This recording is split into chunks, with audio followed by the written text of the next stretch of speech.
19장 1절에서 마지막 절까지 전성 구약 성경 291페이지에 있는 신명기 19장 1절 우리가 2절만 합독하겠습니다. 내 하나님 여호와께서 이 여러 민족을 멸절하시고 내 하나님 여호와께서 그 땅을 내게 주심으로 내가 그것을 받고 그들의 성읍과 가옥에 거주할 때에 내 하나님 여호와께서 내게 기업으로 주신 땅 그 가운데서 또 새 성읍을 너를 위하여 구별하고 아멘. 오늘 이 말씀으로 생명을 존중히 여기고 악을 미워하라는 제목으로 말씀을 드리고자 합니다. 생명을 존중히 여겨야 합니다. 우리가 살아있는 생명은 아주 중요합니다. 특별히 사람의 생명은 육신의 생명이 살아있어야 그 영혼의 가치가 있고 그 영혼을 일으킬 수 있는 그것을 그 사람이 다시 하나님께로 돌아올 수 있는 시간을 우리에게 줄 수 있는 것이 또 악을 미워해야 우리가 선을 사랑하고 하나님을 사랑할 수 있는 우리가 경건을 우리가 할 수 있으므로 우리가 악을 미워합니다. 그러니까 이 생명을 존중히 여기는 것이나 악을 미워하는 행동이나 연관이 있습니다. 1절입니다. 내 하나님 여호와께서 여러 민족을 멸절하시고, 이 말은 앞으로 이제 모세가 하늘나라로 가고 이제 그 뒤에 이스라엘 백성들이 가나안 땅에 분명히 들어가게 될 것인데 그 이 속에 들어갈 때의 현상을 말합니다. 하나님께서 이스라엘 백성들을 위해서 여러 민족을 멸하신다, 그렇게 말씀하고 있습니다. 그리고 가나안 땅에 사는 데는 그 가나안 땅은 이제 우리가 지도적으로 보면 아주 협소한 지역이지요. 이스라엘 나라가 땅이 지금은 이스라엘 나라가 더 협소하지만 그 당시만 해도 이스라엘 나라는 주변 나라에 비해서는 아주 협소한 지역입니다. 그럼에도 불구하고 그곳에 33민족이 옹기종기 그렇게 살았다는 거예요. 아주 그 당시로서는 인구가 최고의 밀집 지역이었다 하는 것을 우리가 알 수가 있지요. 그러니까 그곳에 들어가게 될 때에 하는 일들에 대해서 오늘 또 한 가지 말씀을 드립니다. 2절에 새 성읍을 너를 위하여 만들어라. 새 성읍, 그것은 다른 말로 도피성이라고 하는데, 사람들이 잘못을 했을 때에 그곳에 일단 피해서 법적 조치를 받을 수 있는, 보호를 받을 수 있는, 그 당시는 법보다 주먹이 가까운 시대여서 가족들이 자기의 자식과 자기의 부모 형제들이 죽은 모습을 보고 그 자리에서 보복할 수 있기 때문에 그 보복을 당하지 않고 정당한 할 수 없는 경우에 악한 방법으로 사람을 죽이는 것이 아니라 부지 중에 사람을 죽였을 때에 그것이 피할 수 있어 생명을 구제할 수 있도록 하기 위해서 만드는 것이 도피성인데, 그래서 너를 위하여 그랬어요. 너를 위하여. 그러니까 그 도피성에는 누가 갈지 모르는 것이지. 사람이라 하면 항상 실수할 수가 있는 것이고, 그렇기 때문에 그 항상 준비를 해야 되는, 너를 위하여, 남을 위하여. 그리고 도피성은 하나님께서 우리에게 제목 말씀처럼 생명을 존중히 여기라는 뜻에서 만들어요. 생명을 존중히, 한마디로 생명을 존중이라. 그 성읍으로 3절입니다. 도피하게 하라. 새 성읍을 정하고 길을 잘 닦아서 그곳에 막 사람이 안 산다고 막 거기에 막 풀숲이 있고 뭐 나무가 우거지고 이렇게 우리 경상도 말로 얄궂게 그렇게 놔두지 말고 집을 잘 짓고 그것을 그 안에서 사람이 살 수 있도록 잘 보존할 뿐만 아니라 사람들이 이런 갑자기 이런 일을 당했을 때 급히 가야 되므로 그곳에 급히 가야 되므로 길도 잘 만들어 놓고 집도 잘 만들어 놓고 그곳에서 살 수 있도록 그렇게 아름답게 잘 만들어라, 그렇게 말하고 있는 것입니다. 4절입니다. 부지 중에 그의 이웃을 죽이건 이제 거기에 들어가서 살 수 있는 방법을 우리에게 말해주고 있습니다. 부지 중에 그러니까 도피성으로 가서 살 수 있는 경우를 말합니다. 구제받을 수 있는 경우를 말하죠. 5절에 가령 사람이 거기과 함께 벌목을 하러 가서 그래서 벌목하러 그리고 예를 드는 것이지요. 예를 들어 이제 사람이 같은 이웃끼리 친구끼리 이렇게 산에 나무하러 갔는데 그 나무하러 간 사람이 옛날에는 대체적으로 뭐 톱도 잡고 도끼로 하니까 도끼를 사용하든지 뭐 연장을 사용해서 막 하는데 우리가 집 지을 때도 마찬가지지만 나무 빌 때에 힘을 써서 그 도끼질을 해야 되지 않습니까? 그러다가 이 도끼가 빠져가지고 상대에게 날아가가지고 도끼가 사실상 꼭 앞에 간다는 보장이 없어요. 나무를 찍다가 보면 도끼가 튕기가 뭐 자기에게도 오고 뭐 옆에 사람에게도 갈 수가 있죠. 그 도끼가 그 쇠가기 때문에 가게에서 가면 자칫하면 그 사람이 죽을 경우가 있는데 이런 경우에 이렇게 원한이 있어가 그런 것이 아니고 이것은 갑자기 돌발 상태로서 그런 일로 사람을 죽였을 때는 그 도피성에 가서 도망가 있으라 그렇게 말을 하고 있는 것입니다.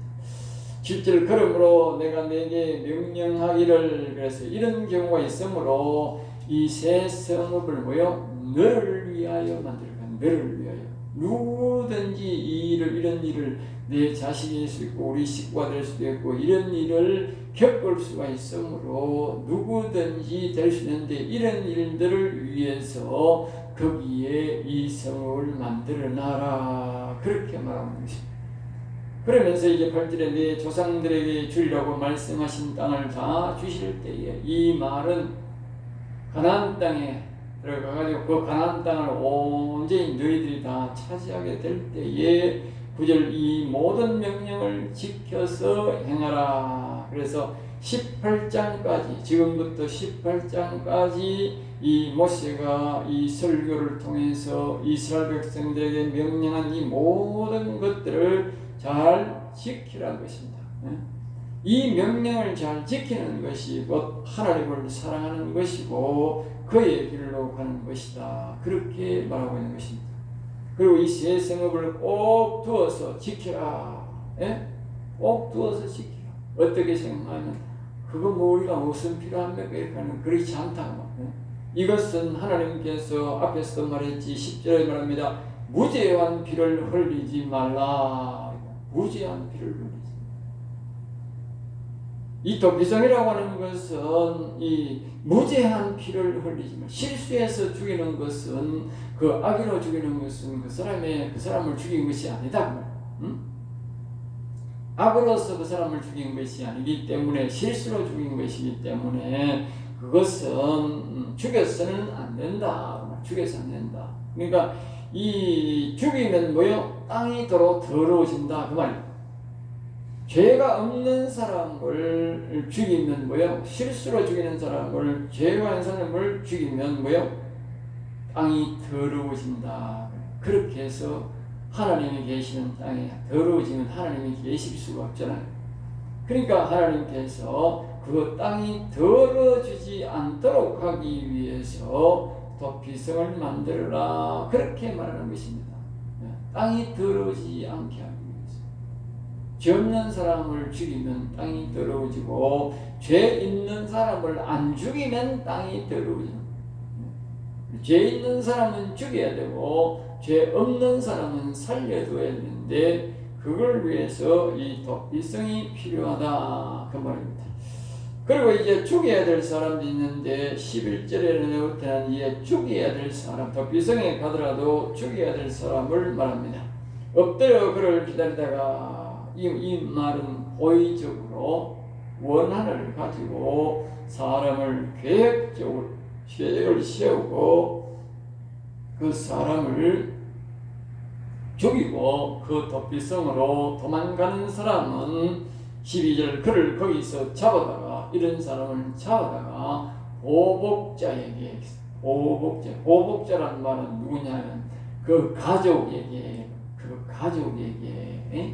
이런 죄를 지은 사람을 죽인 사람에게 그러니까 악을 미워하는 사람에게 맡겨라. 보복자. 악을 미워하는 사람. 우리나라도 보면 이 악을 특별히 미워하는 사람 있잖아요. 그런 사람들이 정의를 세웁니다. 남이야 뭘 하더니만에 아무런 간섭도 안 하고 옆에서 죄를 지어도 아무 말도 안 하는 사람이 있어요. 예? 그런 사람은 보복자가 못 되지요. 악은 미워하는 것이 하나님을 사랑하는 것입니다. 예? 악을 보고도 가만히 있는 사람은 하나님 사랑하는 사람이에요. 그래서 여기 보복하는 사람에게 맡겨서 그 악인을 죽여야 땅이 깨끗해진다. 악인은 살아있으면 안 되는 거예요. 악인은 죽여야 깨끗해지고 의인은 살려야 될 사람, 실수로 사람을 죽인 사람은 살려야 땅이 깨끗해진다는 것을 우리에게 말씀해 주고 있습니다. 13절 그리하면 내게 복이 있으리라 그랬어요. 복 받는다 그랬어요. 그게 뭐 좋은 일이다 이 정도가 아니고 하나님이 복을 준다는 거예요. 예? 죽일 놈은 죽여야 되고 살릴 사람은 살려야 하나님이 복을 준다는 것이니까 우리는 당연히 악인을 미워하고 죽이는 것은 복받는 일이고 실수로 사람을 죽인 것은 용서하고 살게 해줘야 복받는 길이다. 알겠죠? 내 형제라고 그렇게 하면 되는 것이 아니고 내 형제든 남이든 간에 그거는 용서해야 된다는 것이죠. 13절 내 이웃의 경계표를 옮기지 말라. 이것은 땅의 경계표가 있는데 그 경계표를 옮기지 말라. 하나님은 이때부터 벌써 아마요 자유민주주의 시장 경제가 된 것입니다. 자유민주주의 시장 경제. 오늘날 공산주의자들은 사유재산을 인정하지 않습니다. 하나님이 하는 방법과 정반대로 하는 것이 마귀 새끼들이 하는 일이고 빨갱이 새끼들이 좌파 새끼들이 하는 겁니다. 오늘날 이 공산주의자들 소위 빨갱이 새끼들이 하는 짓을 보면 완전 마귀 새끼와 100% 동일하다고 봐요. 100% 알겠어요? 100% 사유재산을 인정합니다. 그러니까 하나님은 이때부터 뭐요? 자유민주주의 경계석을 옮기지 말라. 침범하지 말라. 얼마나 철저하게 하나님께서 자신의 땅을 보호해 주셨는지 우리가 알 수가 있습니다. 그래서 이 경계표를 옮기면 죄가 된다는 것이죠. 그 다음에 이제 15절은 정인에 대해서 우리에게 교훈을 해주고 있습니다. 정인에 대해서. 두 정인의 입으로나 세 정인의 입으로 그랬어요. 우리가 어떤 문제가 생겼을 때에 그것을 처벌할 때 특별히 사람이 죄를 지어서 죽일 때에는 반드시 두 사람이나 세 사람의 정인이 있어야 된다. 아무리 그 사람이 사람을 죽였다 할지라도 한 사람으로서는 그 사람을 할 수가 없다는 것이죠. 그 사람이 물론 인정하면 되지만 인정하지 않으면 반드시 정인이 두 사람이나 세 사람을 세워서 그 사람을 재판을 해야 될 수 있다. 한 사람은 자칫하면 누명을 뒤집어 씌울 수도 있기 때문에 그래서 우리나라도 보면 제일 정인 위주입니다. 정인이 있는 사람이 제일 힘을 있게 하고 성소를 하게 되죠. 16절입니다. 만일 위정하는 자가 있어. 그렇게 정인을 세울 때에 만약에 위정 거짓말로 하는 사람이 있다. 거짓 정인을 쓰는 사람이 있다. 근데 만약에 거짓 정인을 말하면 17절에 그 논쟁하는 상방이 둘 다 같이 싸우면 그러니까 거짓 정인을 하면 싸움이 되지요. 정인을 바로 해주면 싸우지만 거짓 정인을 하게 되면 그 소송 상대자가 전부 다 서로가 맞다 아니다 그렇게 싸우게 되는데 그때는 제사장이 상대방을 다 불러서 자세히 묻고 자세히 물어가지고 그 본질을 알게 하라. 알겠습니다. 그리고 자세히 18절에서 자세히 조사하라. 자세히 조사하면 거짓 증인한 것을 발견하게 되지요. 거짓 증인은 항상요 틀릴 수 있어요. 거짓 증인은 거짓말을 하기 때문에 힘이 없어요. 그래서 자꾸 대책에서 물으면 거짓 증인하는 사람은 거짓이 드러나게 되어 있어요. 진실을 말하는 사람은 한 번을 말해도 두 번을 말해도 상황을 다 알기 때문에 정확하게 틀리지 말하지 않지만 거짓 증인하는 사람은요 자꾸 이렇게 되물으면 틀리게 된다. 그래서 그 재판장이 자꾸 조사를 해서 그 거짓 증인한 것을 발견되면 19절에 악을 제거하라. 악을 제거하라. 네? 그건 거짓 증언은 바로 악에서 나온다. 거짓, 악한 영들이 본질이 뭡니까? 거짓이 거짓. 그 악한 영들에서 복이 나오기 때문에 그가 악인이다. 그 말이에요. 네? 그래서 거짓 증언가 들으면 자신이 거짓 증언한 그대로 그 사람이 사람을 안 죽였는데 사람을 죽였다 하면 그 사람은 사람을 죽여요. 정인 그 사람을 죽여버려요.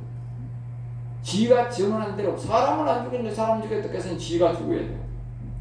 도둑질을 안 했는데 도둑질하다 하면 그가 도둑질한 만큼 지가 물려줘야 되고 지가 도둑놈이 되어서 물려줘야 되고 지가 만약에 소 한 마리 도둑질 안 했는데 소 한 마리 도둑질했다 하면 소 한 마리 물러내야 된다. 그렇게 하는 이유는 말입니다. 20절에 다시는 그런 악을 행하지 아니하며 다시는 거짓 증인들 못하도록 만들어버려요. 그러니까 이 거짓의 증인에 대해서는요, 거짓 증인에 대해서는 아주 엄격하게 잣대를 대야 된다. 그래야 거짓 증인을 함부로 하는 거예요. 진짜 증인은 서줘야 되지만 거짓 증인하는 놈들은 드러나면 그냥 아주 막 벌을 아주 막 강하게 해야 그 진실이 드러나는 거예요. 그 다음에 21절 내 눈이 긍휼히 여기지 말라. 그러니까 앞에서 이렇게 우리가 말한 이 뭡니까 계속 말하는 것이지요. 우리가 제목처럼 생명을 존중히 여기지 않고 이 악을 행하는 이런 인간들은 뭐예요? 불쌍히 여기지 말고 그 악인에게 은혜를 베풀지 말라 그 말이에요. 그런 사람이라고 뭐 가난하든 그가 뭐 어린이든 간에 어쨌든 간에 그 죄에 대해서는 긍휼히 여기지 말라, 불쌍히 여기지 말라. 악을 제거해야 된다. 하나님은 불쌍히 여기지 않는다. 악인에 대해서는 악에 대해서는 절대로 불쌍히 여기지 않고 은혜도 베풀지 않는다는 것이죠. 그러면서 눈에는 눈으로 이 말을 죄지은 자는 죄값을 받게 하여 죄를 짓지 못하게 하는 뜻입니다. 죄지은 사람은 죄값을 그러니까 정인을 잘못한 사람은 정인에 대한 대가를 치르게 하고 사람을 죽인 사람은 사람을 죽인 대가를 치르게 하고 사람을 실수로 죽인 사람은 죽이고자 하는 것이 아니기 때문에 그에 상한 대가를 치르면서 그가 생명을 보존할 수 있도록 그가 생명을 죽이려고 죽인 게 아니고 실수했으니까 실수의 대가만 치르고 생명을 빼앗아서는 안 된다고 말이에요. 그러니까 그것은 왜요? 그러니까 그대로만 적용하면 되지 그것을 더 이상 해서는 안 되는데 다만 이렇게 한 이유가 뭐냐? 죄를 더 짓지 말라고 하는 것이다. 그러니까 원수를 갚으란 말로 항명하면 안 되는데 원수를 갚으라 그렇게 생각하면 안 된다. 원수를 갚는 게 아니고 더 죄를 짓지 말게 하라는 뜻이다. 더 죄를 짓지 말라. 여기도 분명히 아까 이 거짓 증언하는 사람에게 다시는 그런 악행을 행하지 못하게 하게 하라 했으니까 거기에 목적이 있다고. 그리고 아예 그런 사람을 용서해줘 버리면 다시 계속적으로 그런 이 거짓 증언을 쓰는 것이기 때문에 안 된다고 말해요. 죄를 짓지 말라는 뜻이 많고 조심하는 뜻이다. 그렇게 우리해야 됩니다. 눈에서는 눈으로 이는 이렇고 하니까 아이고 그 원수를 갚아야 된다. 그러시면 우리 세상 사람들이 말하는 거 다르다는 거예요. 죄를 짓지 말라는 뜻으로 하는 것이지 원수를 갚을 목적으로 하면 안 된다. 앞에서 우리가 말을 했듯이 원수를 갚을 목적으로 하면 나도 또 죽이면 그 사람이 나도 또 죽어야 된다. 원수를 갚으려고 죽이면 나도 죽는다. 나도 죽는다. 그러니까 앞에 사람들이 계속적으로 하는 말을 우리가 뭐 하나님이 막 원수를 이렇게 갚으라 그래 생각하면 우리 사람들은 다 그래 생각해. 그래 생각하는 게 아니고 여기에 이 악인이 있으면 이 땅이 더러워져서 하나님도 계시지 못하지만 또 뭐요? 계속적으로 더러운 악인들이 계속 나타난다는 말이야. 땅이 더러우니까. 네? 그러니까 그 악인을 없애버려서 다시는 그런 악을 다시 그런 악인들이 사람을 죽이는 이 사람들이 안 생기도록 하라는 뜻이 있는 것이지 그런 차원에서 그 사람을 보복자가 그 사람을 죽이고 그렇게 정리해야 되지 이 사람이 막 이는 누는 뭐 원수를 생각하고 저놈이 원수라 생각하고 원수로 내가 죽여버리면 나 또한 또 죽는다니. 왜? 그 사람들은 또 원수로 죽였으니 그 자식들은 내한테 원수를 갚으려고 하고 예? 그러니까 그런 일을 하면 안 되는 거지요. 그러니까 악인을 없애서 이 땅이 깨끗하게 하고자 하는 의미로 이렇게 우리가 정리를 해야 된다는 것을 다시는 죄를 짓지 말라는 뜻으로 우리가 해야 된다는 것이지. 그래서 우리가 정확한 진단이 정확한 재판이 필요한 것입니다. 자칫하면 억울한 죽음을 죽게 하면요 도로모여 땅이 더러워져서 많은 악인들이 생기게 된다는 것이지요. 그러니까 우리가 항상